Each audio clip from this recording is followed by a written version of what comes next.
I am sick and tired of this Seraldo bum naming the exact same team week in and week out and expecting a different result. And Jamin Salmon, how this imbecile continually gets named in the team, I'll never know. Why isn't Seraldo on the chopping block? Why isn't he being thrown to the wolves about, how bad his coaching is going? Oh, no, because apparently it's success when we finish top 4. And it's success when we finish in the top 8. That's success, apparently.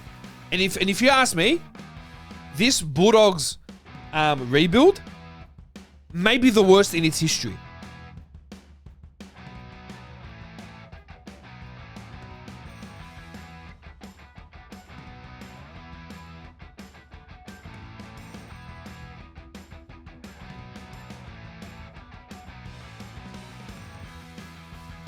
Ladies and gentlemen, welcome to another episode of League Chat with the Stat. And now that the pleasantries are over, I'm not having it. I'm really angry. I'm really fed up. I want to get right into it. You know what to do. Subscribe to Have a Chat Productions and tune into this latest podcast because let me tell you, just when I thought that I was going to be okay, just when I thought that, we'll start to see a bit of improvement with the dogs, we don't. And I am not having a bar of it. So, like I said, subscribe to the channel, hit the notification bar to know that this episode is out, and you can share it with your mates, and you can hear me lose it for about 40 odd minutes or so. I have Joe joining me. How are you, sir? How are you, buddy? Good, brother. How are you? Good, man. Good. Mate, I lied to you when I said I was good because I am absolutely furious. And let me explain to you why. And every podcast I get on here and I say I'm not going to talk about the Bulldogs and I'm not going to get into it and I'm not going to go too crazy about it because we keep talking about it and people are sick of it and everything else. But I am going to keep bringing it up until there is change. Because I am sick and tired of this Seraldo bum naming the exact same team week in and week out and expecting a different result. Is he retarded? Has he lost his marbles? Oh, and if Feel Good wants to come out and say, oh, these people should not give an opinion, and they get upset. Oh, mate, wrap it up. Mate, wrap it up. Look at this bum side that we have. Look at this bum coaching staff that we have. Let's start off with Seraldo. He comes in at the end of last year. He says, all right, well, we bow down straight sets. What do? Oh, I have a great idea. Why don't we sign the worst coach, especially in attack from last year at the Newcastle Knights? Oh, yeah, you know what? That's a freaking brilliant idea. Bring in Adam O'Brien as the attacking coach. Thanks, Chief. Look what that's done for us. We can't attack. There is nothing. We offer nothing in attack. We are a turnstile in defense. And now, and it's beautiful because I have been happily on the hate Seraldo train for so long. Since its inception, I have been the start of this. I have been the start of hating Seraldo from the get-go. And everyone's like, no, what do you mean? Seraldo's such a good coach. Look what he's turned around. What has he done? What has he done? In 2 years, in the last 2 years, we made top 8. Thank you, pal. Now I got to put on this stupid thing and I can't even find it. Anyway, we bow out in straight sets 2 years in a row. We finished top 8. That's great. Finished top 4. Oh, wonderful. We should finish top 4 and then bow out in straight sets. Does he not understand that he goes to a different level? So okay, so let's wrap it up. All right. Why don't we sign an attacking coach? Oh, yeah, let's bring in Adam O'Brien to the coaching staff. You know what? With the way we're going, why don't we sign Shane Flanagan and Anthony Seibold too? We might as well. Make it an absolute clown fest. So we sign Adam O'Brien. We do absolutely nothing with it. Galvin and Burden get a full preseason in the halves. We are so disjointed. We are such garbage. Everyone's like, oh, no, you guys will definitely make top 8. I said we are not making top 8 this year. Right now, as it stands, prior to this game, coming up at Magic Round, we have to win 9 of our next 14. And if you are so delusional as a fan or as a supporter of NRL or someone that has an opinion thinks the Dogs are going to go good, you guys are retarded. You are mental cases, and please do not give opinions on rugby league anymore. Because I cannot sit for another week at Team List Tuesday at 4 p.m., sit there while this buffoon of a coach or this guy who's intimidating a good NRL coach comes in and says, all right, well, this is our team. So for context, actually, I don't need to give context. You guys all know. Dogs suck. What context do I need to give? We go down to Para in embarrassing fashion. Oh, everyone's like, oh, but you beat Penrith. Oh, thanks. We beat Penrith but lost to Newcastle without Ponga, without Brown. We lost to Brisbane without 12 of their players. We lost to Para without 10 of their players. No, but it's okay because we beat Penrith and everything's going to be fine. Oh, but it's okay because Gus is rebuilding our juniors. Yeah, well, bring them up. Bring up our juniors. We've lost 4 in a row. We are sitting, 11th or 12th on the ladder? How embarrassing is that? It's so embarrassing. And I have to sit there and Serrato's like, oh, yeah, not happy with that performance. He comes out against the Dolphins. Oh, from the 30th minute to the 70th minute, oh, there were so many calls that went our way. Brother, we were winning the penalty count the first half hour. Stop sitting and blaming the refs. You come in every week, talk about for 15 seconds how disappointed you are at the Dogs' performance, and then you want to attack the refs and attack the weather and attack the forecast and attack this and attack that. Focus on how much of a bum you are and get the players to work. But it also makes sense that we're going so bad. Everyone's offside with Serrato. Why is that? Why am I saying that? Well, why don't we take a look at when Cherry got dropped? And I'm going to talk about this year only. Yes, everyone talks about Sexton and Marnie last year, and a lot of that has filtered into this year, 100%. But Cherry gets dropped. It's a big deal. Players approach the coach. Coach doesn't seem to care. Drop the one guy that's in form. But that's okay. Let's keep Montoya in there because he's doing such a marvelous job. And then on top of all this, and I bring up Montoya, and I know he's been dropped the last couple of weeks, but imagine being so out of form that the coach says, hey, guess what, my most out of form player? You're co-captain. Why can't I just make you co-captain of my side? Serrato has no idea what he's doing. He's had no idea from the start. And you can go watch my videos. You can go watch my previous podcasts where I've said Serrato's a bum and he's not going to do anything for us. And everyone's like, okay, so who's at fault? Is it Serrato or is it Gus? Well, let me make something very clear to all these morons out there that want to sit there and tell me that Gus is 100% at fault. You guys are uneducated and you guys are dopes.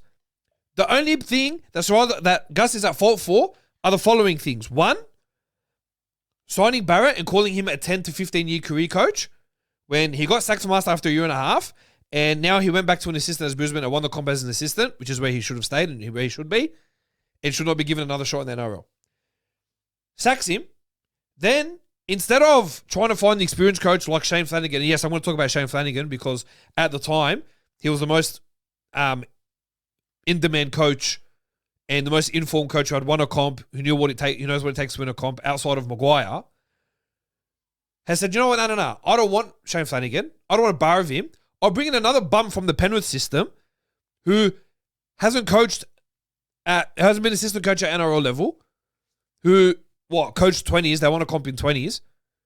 They didn't even do anything in New South Wales Cup. And then now we've got to sit here and get him promoted as a first-grade head coach. And what's he done? In 2 years, he's got us into the top 8 and then got us into the top 4. Well, that's very nice. How about when he re-signed and he extended till 2031, Serrato decided to rip the whole team apart. So we talk about these things like Montoya made co-captain. We signed Adam O'Brien, who's the worst attacking coach. But we name the exact same team week in and week out. What are we, the Dragons? What are we, Shane Flanagan? Shane Flanagan got sacked. And another thing that I don't understand, why isn't Serrato on the chopping block? Why isn't he being thrown to the wolves about, how bad his coaching is going?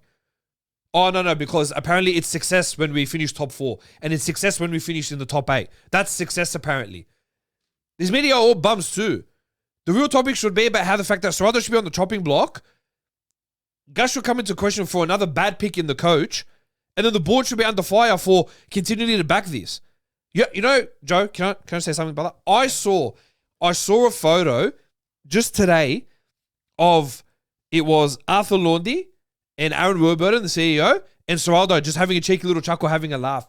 What are you laughing at? What's so funny? What can be so funny? We get 30-40 put on us. That defensive that defensive resolve that we had is gone. We can't defend. We can't attack. Poor Galvin. Everyone is sitting there blaming Galvin. Galvin's been our best this year. If not top 3. Top 2. Him and Preston have been outstanding. Critter's been out of form. Also having a bad run with his injury. Tracy put pen to paper on a new deal, has been a bum too. Karaz has been injured. Cherry's been solid. Tawala has been very consistent, which I'm pretty happy with. Burden did so well when he had a good 7 with him. If he doesn't have a good 7 with him, he's not going to do well. It's very simple.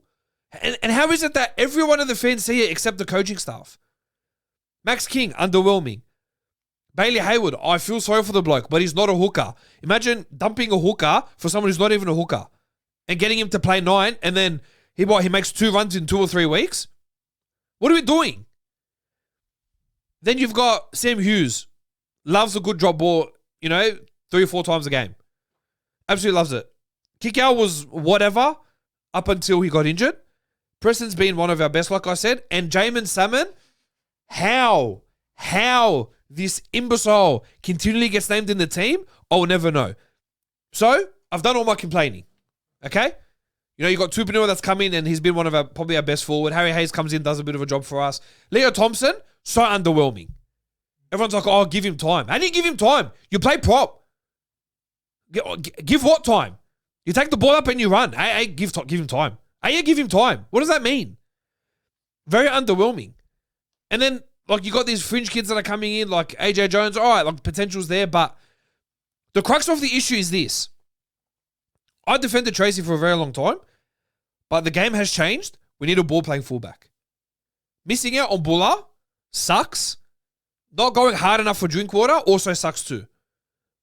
So now we've got Tracy, and we're going to have to deal with that for however long, right? Okay. That's one issue. The halves. For the love of everything that is good, put Galvin at 6, and until Mitch Woods can get this whole hammy situation sorted, he tears hammies like he's ripping paper out of a printer. We get O'Sullivan to 7, who can lead the team around the park. And I'm not saying he's a bloody Jonathan Thurston. I'm not saying he's Andrew Johns, but at least he knows how to steer the team around. Gavin doesn't have that experience. Put Galvin at 6, O'Sullivan at 7 until Woods can get better and get some consistent time in New South Wales Cup. And then shift Burden to 13. I'm currently having an argument with my brother-in-law. He's in there trying to tell me it's a Hail Mary play if Burden goes to 13. How is it a Hail Mary play? How is that absurd? Only now are people starting to pick up, Burden will be a good ball playing 13. Another option in the middle. He can throw the ball around. He's a big body. He can make the tackles. He'll get fit. He'll be fine. Put him up in the middle. It's no problem.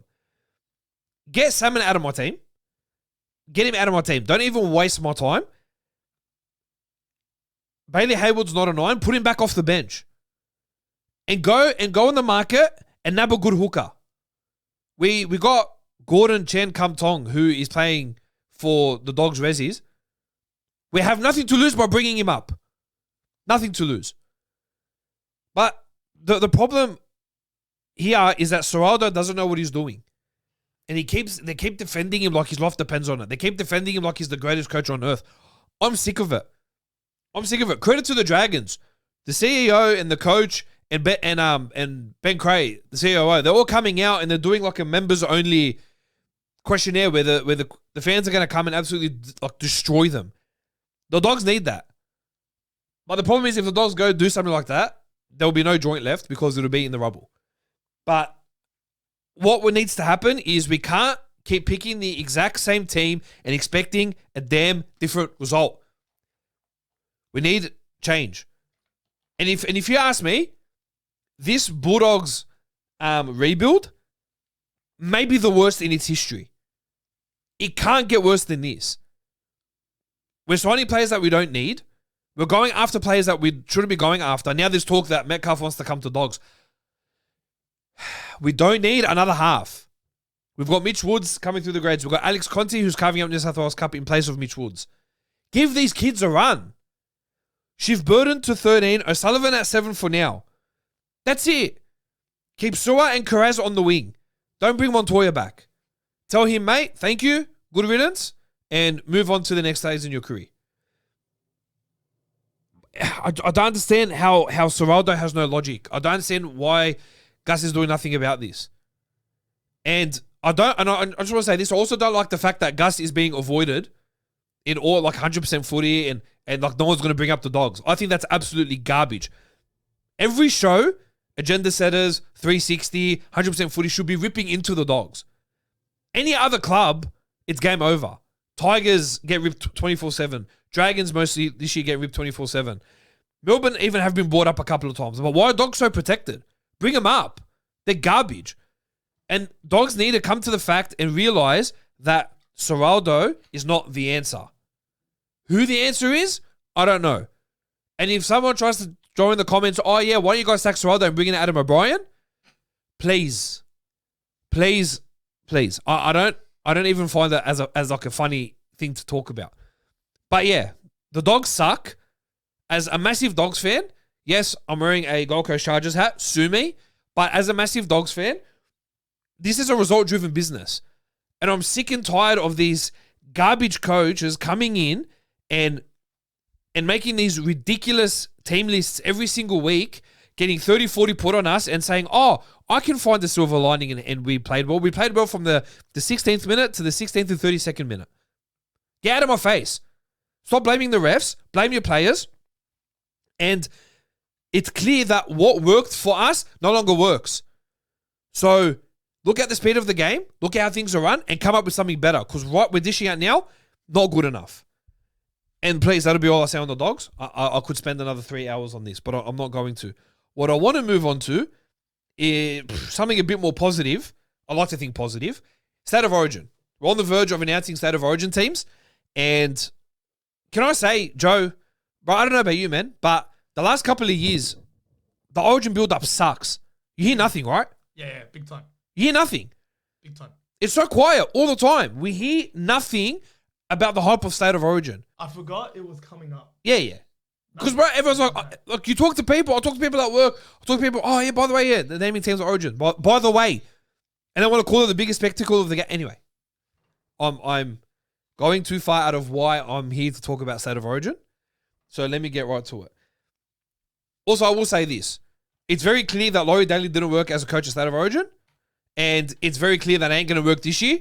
So if he wants a bit of help and a bit of guidance, maybe watch this before you pick your Origin team. Because, Laurie, I think I have it down packed, right? Let's go through it. Fullback, Tedesco. And if you waste my time and you think Dylan Edwards being the incumbent should be there, you've lost your marbles. Tedesco is in career best form and he's playing absolutely out of his skin. I don't really sit here and justify that spot. That's firstly. Your wingers. Now, Brian Doyle gets one wing. I don't even have to sit here and justify that. The other wing is what comes into question for me. Because, look, in a perfect world, Tom Trbojevic would be that wing spot for me. Knowing that he's injured, Joe, and knowing that he's not going to be there, I can't have Trbojevic there, and it's not going to happen. So I'm going with what has worked for us in the past. And you hear names get brought up, like Tom Jenkins. You know, he was playing pretty well, you know, for Penrith, scoring a couple of tries every week and all that. And I don't think it's the most terrible option. You hear shift McLean out to the wing, which I think is a terrible move. There's even the talk of Critter moving out to the wing just because he needs to be there. And I understand that position. And the more I think about it, I don't agree with it. So we need to go back to what's worked in the past, and that's experience. And I want to put two names out there. I never thought I would see play Origin again, but I'm willing to absolutely risk it. Laurie, listen in. Either go with Josh Adokar or Daniel Tupou. What do you think? Wow. Look, Adokar, I get it. You know, he's got that speed. He's still got that speed. Yeah. He's not the best, but he's still got that speed. But Tupou's a big one. Yeah. Last time he played Origin, he wasn't that great. Yeah, no, I'm aware. But I think right now we're missing that aerial. That aerial like that we need. Like, obviously, time. Queensland would have Xavier Coates if he wasn't injured. You know, Xavier Coates would be that for them. But I think we just need that. And he's so safe. He's so consistent. He's been playing great footy. Quietly gone about his job. I would be going with experience. My centers, no brainer. Latrell, I don't even have to sit here and that's just a walk-in. Most informed player. Yeah. That's a walk-in. And even though this guy has a lot of defensive issues, Kotoni Staggs. Yeah. He'd be my center. Honestly, bias aside, I'd put Best in. Okay, Bradman Best could be another option. Like, I think he's a decent shot. Yeah, Staggs or Best. You know what? I'd probably... He's a decent shot. It'd be between Staggs or Best. Yeah, you know, I wouldn't argue with either. That works for me. The halves, in a perfect world, I'd want Luai and Moses, but Moses and Cleary are going to be the halves. Yeah. There's no way around it. If Luai got in over Moses, I'd understand. Well, isn't Moses injured? Or is he? He looks like he's playing injured. He looks pretty busted up, but I think he'll come in and what he can do for Cleary is integral. 100%. So I think he has to be there. Yeah. The forward pack. Now the forward pack is a massive talking point at the moment because we're missing Payne Haas, which is a huge loss. I'm willing to go Jackson Ford, who's been absolutely unbelievable this year, and go Mitch Barnett to start with him. Usually I'd go Barnett off the bench, but I need experience up front. And Barnett's done that in Origin before, and we need that experience to take us forward. And I think Ford will be a good starter as well. I think Ford can set that tone. He can set that tone. I don't hate him off the bench, but I think he'll probably make, as I say, I'm not convinced anymore. I would start 12 then. I'd put Twile at prop. Start 12 and put Ford off the bench for that impact. I think that could work better. Yeah. So Twile and Barnett will start. And then hooker, I'll go Robson. Yep. I can't argue with his form. He's great at Origin. He's been playing very good footy since his return for the Chooks. That's sorted there. Laurie, second rowers. Hudson Young, Cameron Murray. No question about it. Everyone's like, oh, Chuck Preston in. No. Hudson Young, Cameron Murray's been playing great footy since his return. And Yo at lock. I feel like it's a no-brainer. You could argue if people are so desperate for Preston to go second row and Watson to go lock. And Murray to go lock. I don't hate that, but I think Yo needs to be there. Yeah. And then I'm going to, so that would be my starting 13. And then bench, Connor Watson is a utility. I don't want to hear another just hooker only coming onto the bench. Not happening. So Watson will come on. Spencer Lenu, that impact off the bench. I'd go Ford. Yep. That we discussed, that little switch. Yep. And my last spot can go between Terrell May, Kaloma Tangi, or Olakawatu. They all fit perfectly. Yeah, so either of those three will come in. Kaloma Tangi, of the three, isn't the most in form because he's been suffering, dealing with a PCL injury all year. And then my 18th man will be Jacob Preston. And my 19th man will be Blake Brayley. I like that. Yeah, I think Brayley will come in. If something happened to Robson, they can just bring him in. They just bring him in and keep they get Brayley to come in and replace Robson and have Watson continue as a utility. Yeah, and Watson play more in the middle. Yeah. Yeah, I like that. Laurie, it's the best team. You're not going to name anything better than that. If you name something absolutely that's going to be more ridiculous than this, I am going to absolutely lose my marbles. So that's my New South Wales team. My Queensland team, I thought I had picked one of the wings. I've missed that. But fullback, we're going to Walsh. Yeah. And you know what? The beauty of this, Joe, is we don't have a moron of a coach. So I don't need to sit here and tell Slater what to do. My opinion on this team is absolutely garbage. I don't think it matters. Slater knows what he's doing. He's going to get it done. But I want to put my opinion in anyway. Look, Slater, he's a great mind. Yeah. You don't need to talk to him. How about we just shut up and finish now? No, we should. You're right. No, we should. I should take the mic down and quit and never do this again. Walsh fullback for me. Wingers, I've got Gagai on one wing. I can't see Xavier Coates. Oh, sorry, he's injured, but I can't see Val Holmes getting another wing spot. He has been way too poor for my liking. He's been woeful in this Dragons side. Yeah. He has been very disappointing, and he has been a massive defensive liability. I just don't think he would be fit enough to go in for Origin at this stage.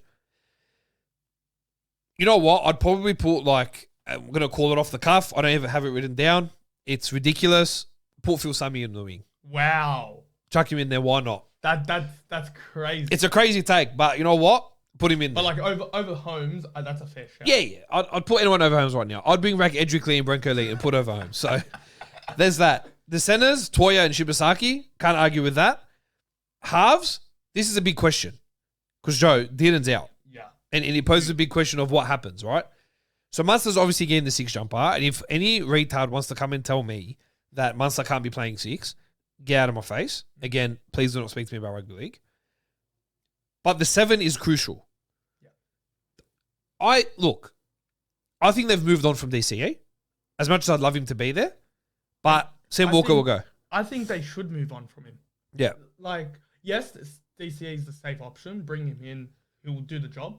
But I think they should be prepped for the future. As Yeah. he said, Slater's smart. I reckon that's what he's thinking. Yeah. He's like, DCE, I love you, but look, I need to think of what the next few years are looking like. And Yeah. I don't think you're playing next year. Yeah. We don't know. Yeah, that's right. Yeah, Sam Walker's in. Sam Walker's in.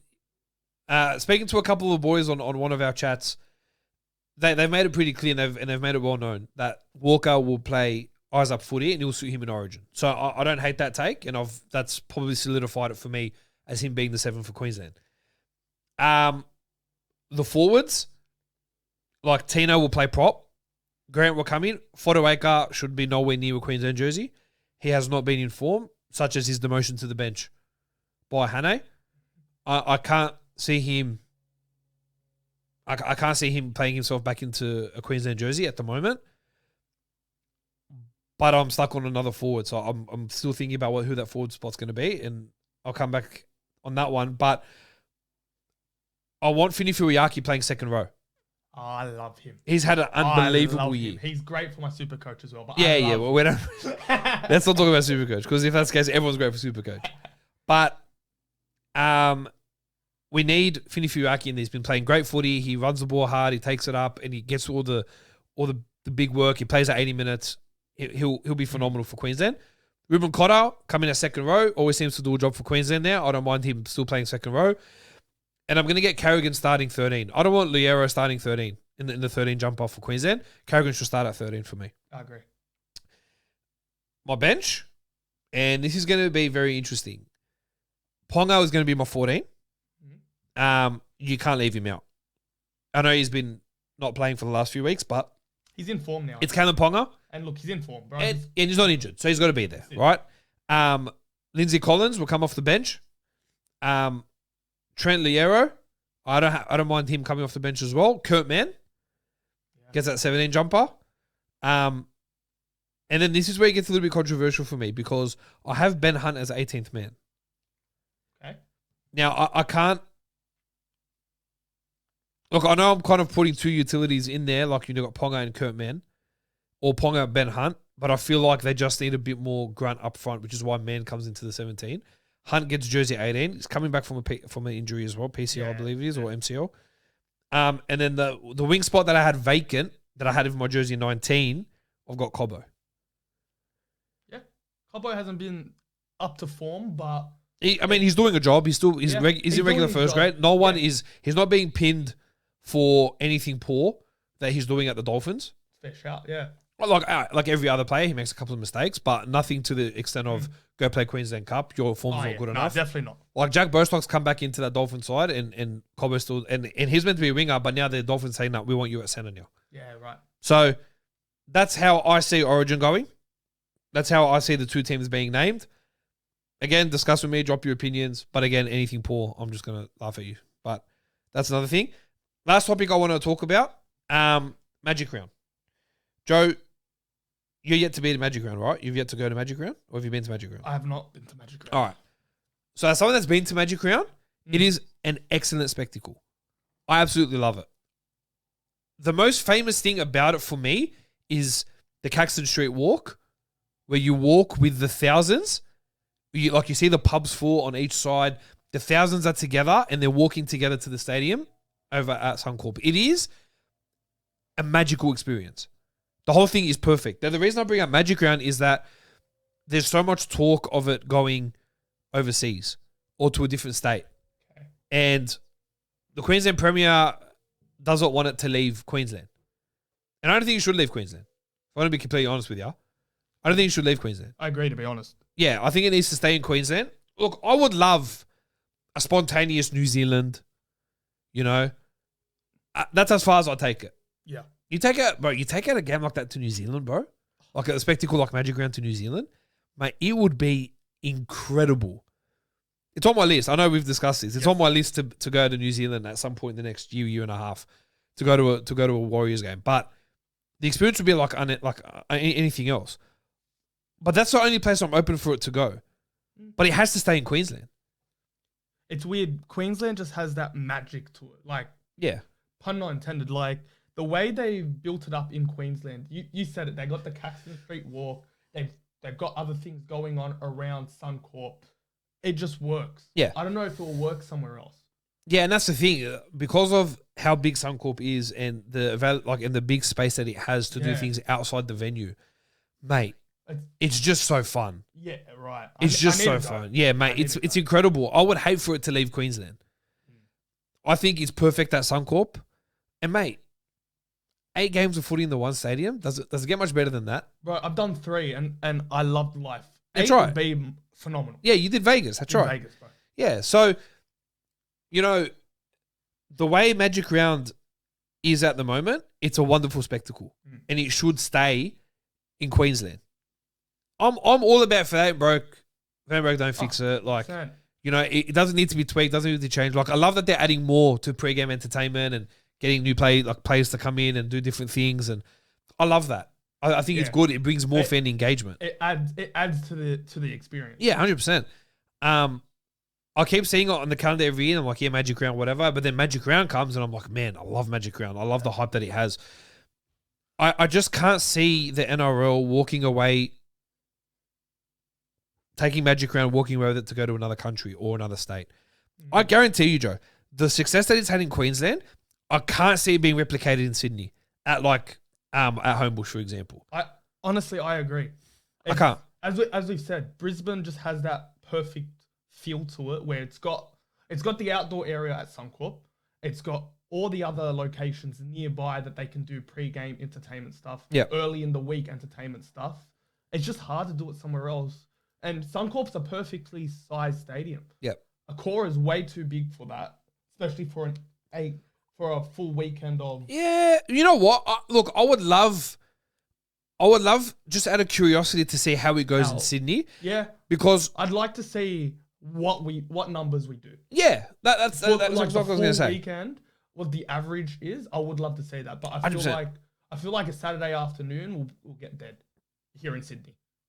Oh, it's a big call for me. Look, the only time you experience a full house at ANZ or a core now, is Origin Grand Final. Yeah, big events. But I want to see a full stadium for regular rugby league games. That would be beautiful. Like, I went to Dogs Para last year when he hit 60,000. Yeah, I was there too. Yeah. Right, incredible. Phenomenal. Yeah, incredible. You know, that's what it looks like when two teams that are doing well, that are in form, you get those fans come out in numbers. For a 60,000 attendance, 60,000 fan attendance at a game, just a regular NRL game, and that was for Dogs Eagles. What about all the, like, for example, and like I don't want to go back to it, but Dogs and Eagles aren't going the best right now. Correct. But what about those teams that are doing really well? Like, for example, Tigers.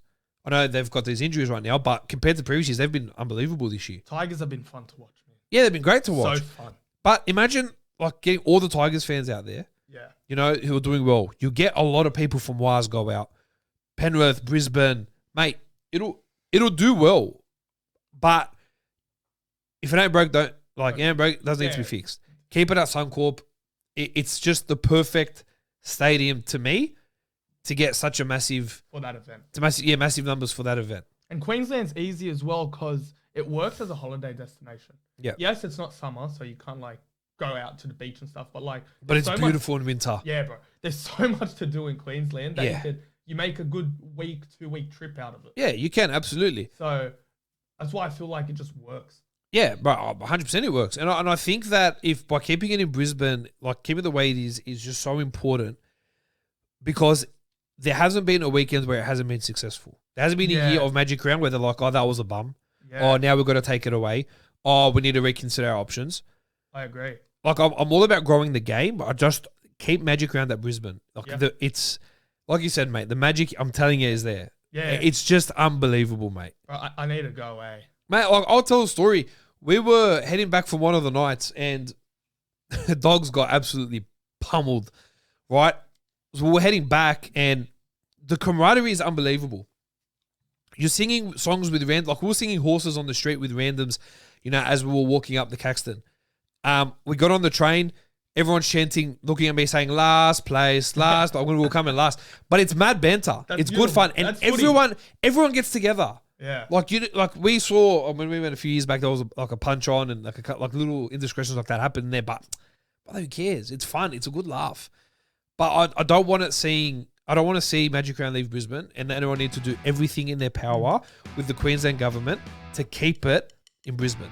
Well, I love that the Queensland government is fighting to keep it. And that's good. They want it. So I reckon they're going to throw the money at the NRL, and they're like, all right, cool. We'll keep you here for another X amount of years. No, 100%. 100%. And I think it just works. Yeah. It's perfect. You know what I would also love? I would also love the fact that my fellow podcaster Ray was going to give me a bottle of water 45 minutes ago, but he also hasn't done that. But that's fine. Wow. That's fine. You know what? Clearly he has a preference of what show he likes more. But with saying that, I'm mucking around. I'm sorry. But guys, thank you so much for tuning in on another episode of League Chat with the Stat. Please go onto our channel, subscribe. If you have any disagreements on my take, please let's punch on in the comments. I would absolutely love that. And we can go back and forth on our take. And just to make it very clear, the Bulldogs will not make the finals this year. Not even a hot take. I feel like it's just standard knowledge right now. But subscribe to Have a Chat Productions. Thanks for tuning in. Please let us know what you thought of the episode, and we'll see you next time. Take it easy.